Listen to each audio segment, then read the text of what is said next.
Man, I only ask you because I'm out of it. I'm pretty much blackballed, so it is what it is. So I know it's it's kind of a love-hate type of deal, right? You love helping these kids and help getting them to the next level and moving them on and everything that comes with it, the relationships.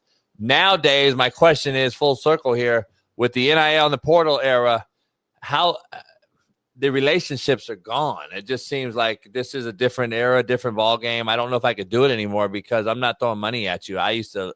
It was a buy-in based on the trust and relationship that I had with the parents, the kid, etc., and vice versa with the kid with us, right? Where you at with this whole thing? How crazy is it, especially as a trustee seeing all this shit? How crazy has this become? And is this just NFL amateur? Well, the thing about it is the NFL at least has rules, and there's a collective bargaining agreement, and there are employees, and you can't tamper with guys.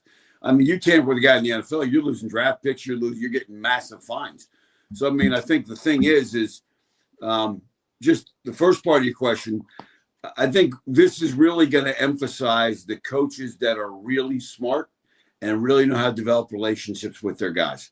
Because anybody, and I wrote a piece for CEO World Magazine not long ago, where I talked about the difference between building a roster and building a team. Anybody can go out. Everybody's mindset is go buy this guy, buy that guy. We'll get all the best talent on the team. Well, the best talent on the team may hate each other's guts and not trust each other, and you're going to lose games that you shouldn't lose. Mercenaries, right? Whereas so the emphasis is how do I build a team rather than build a roster? I think Ohio State, for all the money they threw at that team last year, Ryan Day got those guys focused and committed in the playoff stretch like really nobody had seen. And that was a real team. I think Marcus Freeman did a great job of building a team that wasn't exceptionally talented. They lost that game to Northern Illinois, and then that team really – and Al Golden was the defensive coordinator there. He was a teammate of mine, and he talked about the kind of culture that Marcus Freeman has built there. I tried to recruit Marcus coming out of Dayton, Ohio. He was just north of Dayton, and Tressel got in there, and, we had no chance of getting him.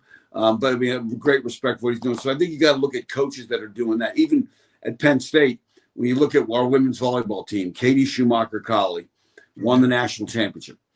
And she didn't spend as much in NIL as Texas or Wisconsin, Nebraska, those places.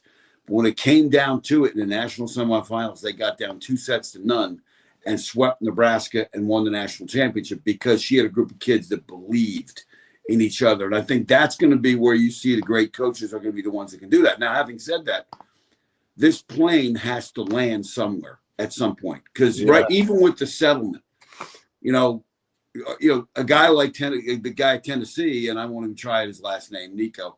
Yeah. I mean, that doesn't prevent this. It doesn't. So until you put together, just let's own what we are. We're in sport. We have a sports entertainment franchise on our campus. Let's just admit it. The Big Ten brings in $1.1 billion in television money. That's not an extracurricular activity. This isn't like, this isn't the chess club or there's a lot of money changing hands here.